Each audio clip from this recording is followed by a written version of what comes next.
Muy bien, ya estás dentro del curso. Gracias por estar aquí con nosotros para aprender, porque cuando tú me escuchas, yo también estoy aprendiendo juntamente contigo. El mayor nivel de aprendizaje es cuando uno tiene la capacidad o la oportunidad de enseñar. Por lo tanto, gracias porque me permite enseñarte y a su vez poder aprender mucho más. Entonces ya estamos en la primera lección de este curso espectacular que le hemos puesto Nuevo Testamento y Kabbalah, donde vamos a estudiar las parábolas enseñadas por el Maestro Jesús concerniente al reino de los cielos. Vemos diversas parábolas donde dice el Maestro, el reino del cielo, el reino de los cielos es semejante a. Entonces, en el primer siglo no existía lo que hoy conocemos nosotros como Nuevo Testamento. Simplemente el Nuevo Testamento surge a partir del cuarto, quinto siglo, donde la Iglesia romana decidió tomar toda la información de la sabiduría transmitida por el Maestro Jesús y sus discípulos y recopilarla en un tomo al cual llamaron Nuevo Testamento, y por consiguiente a los escritos antiguos hebreos le llamaron el Antiguo, valga la redundancia. La idea es no entrar en controversias doctrinales en este curso, porque si ya estás aquí, damos por sentado que ya has evolucionado muchísimo, ya tu perspectiva con respecto a las escrituras bíblicas hebreas son diferentes y no sectarias como tradicionalmente nosotros podemos apreciar. En el capítulo 6, verso 63 del libro de Juan, el Maestro de Nazaret, Jesús o Yeshua, dice lo siguiente: el Espíritu es el que da vida, lo carnal no sirve para nada. Las cosas que yo les he dicho son espíritu y son vida. Hay una frase en particular en este verso: las cosas que yo les he dicho. En hebreo es Torah Shebe'al Pi, que se traduce como transmisión oral.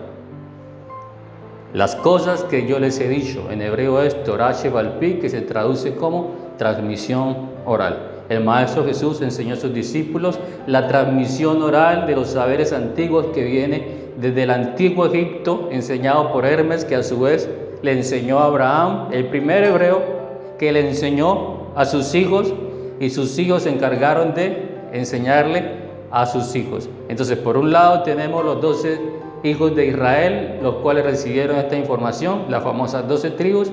Tenemos los 12 hijos de Ismael, los ismaelitas, los musulmanes, que también recibieron esta información. Por lo tanto, el saber antiguo aún sigue en nosotros, simplemente que ha dejado de ser una transmisión oral como tal y ya lo podemos tener en escritos. Entonces, a la enseñanza del Maestro Jesús se le llamó Evangelio, del griego Evangelium, que significa las buenas nuevas. Pero en realidad este concepto griego se queda corto. Si entendemos nosotros que Evangelio o que las enseñanzas del Maestro Jesús fueron de transmisión oral, por lo tanto tenemos también que Evangelio significa transmisión oral, diferente al concepto de buenas nuevas, aunque en sí mismo son buenas nuevas porque traen un despertar, porque traen un crecimiento y porque traen un desarrollo a las personas que lo escuchan. Pero lo tanto, Evangelio es transmisión oral. En la carta a los Hebreos, capítulo 4, verso 2, dice así: Kigan aleinu ba'amazoret, porque también a nosotros se nos ha anunciado las buenas nuevas. Anunciar es hablar, transmitir. En este caso es oralmente. Se nos ha anunciado las buenas nuevas. Masoret, la palabra hebrea para evangelio, está ligada con transmisión oral. Entonces tenemos evangelio igual a transmisión oral. Con el paso de los tiempos, esa transmisión oral tomó diferentes nombres. En la carta de Pablo encontramos que él dice que él habló y que enseñó sabiduría oculta. que fue oculta desde la antigüedad. Sabiduría oculta en hebreo es Hokmah Nishtar. Gen Nun forman la palabra gracia. Eso lo explico muy bien en el libro Jesús el Maestro de los Secretos, los cuales invito a que lo tomen y que lo lean, que también sirve muchísimo para el despertar de conciencia. Jesús el Maestro de los Secretos. Dentro del sitio web lo pueden adquirir fácilmente también. Entonces, con el paso del tiempo, a esta transmisión oral se le llamó sabiduría oculta, sabiduría de la verdad. En la Biblia lo vemos como evangelio, sabiduría oculta, sabiduría de la verdad. Al paso de los siglos, cambió el nombre o le llamaron Kabbalah. Kabbalah, en una primera instancia, significa recibir, de la raíz lekabel, pero en un sentido más profundo significa transmisión. Por lo tanto, tenemos evangelio, sabiduría oculta, Kabbalah es igual a transmisión oral. El mensaje enseñado por el maestro, Torah Shegalpi, de maestro, alumno, que viene desde los saberes antiguos de generación en generación. Por lo tanto, Masoret es igual a Kabbalah. Por lo tanto, hablar de las enseñanzas de Jesús que conocemos como evangelio es hablar de la transmisión oral hebrea. Entonces, cuando hablamos de evangelio, estamos hablando de transmisión oral hebrea, enseñada desde Abraham, en el caso del pueblo hebreo, hasta el último de los profetas que podemos encontrar en los escritos hebreos. Hoy lo conocemos, vuelvo y repito, como Kabbalah. Ahora, surge algo importante que debemos tener presente, que cuando esta sabiduría comienza a crecer, a tomar fuerza, los judíos sectarios, ortodoxos, ultraortodoxos, legalistas, que vivían sometidos a las normas de los rabinos, de los padres del judaísmo, tomaron este saber e hicieron un sincretismo con su religión para enseñar a las personas que debían realizar su cultura judía, debían realizar las prácticas judías para acercarse a la espiritualidad, porque solamente con estos saberes no era suficiente. Entonces, hicieron de sus rituales, quisieron traer la parte mística para enseñarle a las personas que debían hacer esto para que fuesen espirituales. Debían practicar la Brit Milá para ser salvos. Debían vestirse como judíos para poder ser aceptados dentro del pueblo de Israel. Y esas son las disputas que tiene Pablo con los fariseos y Jesús con los fariseos, con los escribas, porque la espiritualidad no se trata de una religión, la espiritualidad se trata de ser. Entonces, tomando el punto de las parábolas, que es lo que nos compete en este curso. Parábola en hebreo es mashal, formado por la letra mem, shin y lamet, la cual es una sigla muy antigua que se traduce como lo que corresponde a. Mashal significa lo que corresponde a. Y la mashal sirve como analogía o comparación de algo físico para enseñar una verdad espiritual sutil, profunda. En el tiempo del primer siglo del Maestro Jesús, el pueblo de Israel practicaba la pesca, la agricultura, todo relacionado a la parte agrícola. Por lo tanto, hablar de siembra, hablar de cosecha, hablar de pesca, era fácil porque todos lo podían comprender. Ahora, la majestuosidad de ese maestro era que tomaba algo tan sencillo para enseñar una verdad muy profunda y que todos se quedaban maravillados por la sabiduría con que enseñaba, que hasta un niño podía entenderle. Y esa es la idea que tenemos que tener nosotros para transmitir un mensaje lleno de luz y lleno de amor. Que todo el mundo pueda comprender el mensaje que estamos transmitiendo por medio de nuestras palabras. Entonces, una parábola sirve para, por medio de algo físico, expresar una verdad espiritual. La parábola sirve para, por medio de algo tangible, enseñar algo intangible. Entonces, a medida que vamos a profundizar en las parábolas, vamos a encontrar riquezas de saberes ancestrales profundísimas que vamos a decir, wow, en esto tan sencillo se encuentra esto tan misterioso, tan sublime, que tiene la capacidad de producir un cambio en nuestras vidas, en nuestro interior, y a partir de allí elevar nuestras conciencias y ser la mejor versión de nosotros mismos. Y es importantísimo siempre tener presente el concepto de Mashal a la hora de poder estudiar una parábola, para que no vamos a caer en los errores que siempre se han cometido de las malas interpretaciones bíblicas y por lo tanto una mala manifestación de lo espiritual. Mi perro está aquí a mi lado ladrando, excusas por eso. Entonces, la Biblia de por sí contiene muchas analogías. Las enseñanzas del Maestro Jesús contienen muchísimas analogías. Voy a dar 3 ejemplos para que a la medida que comencemos a estudiar podamos comprender mucho más fácil.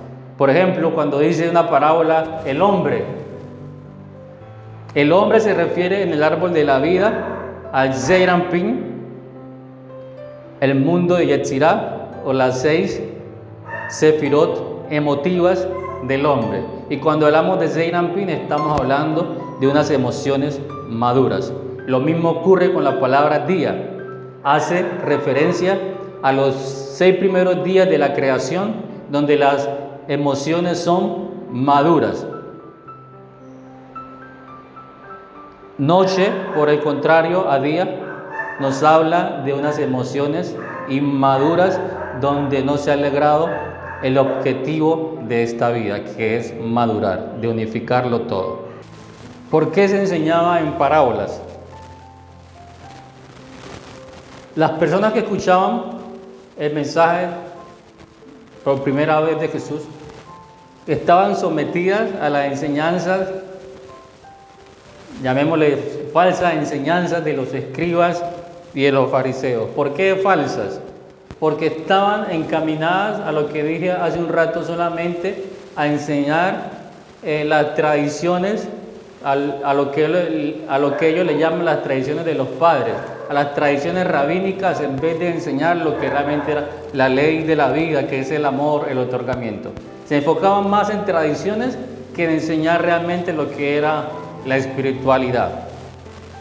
Y eso es una enseñanza espiritual falsa, porque la enseñanza espiritual genuina va enfocada en el ser, en el interior del individuo, y no en seguir tradiciones de hombres ni ritualismos religiosos que no conducen a ninguna parte.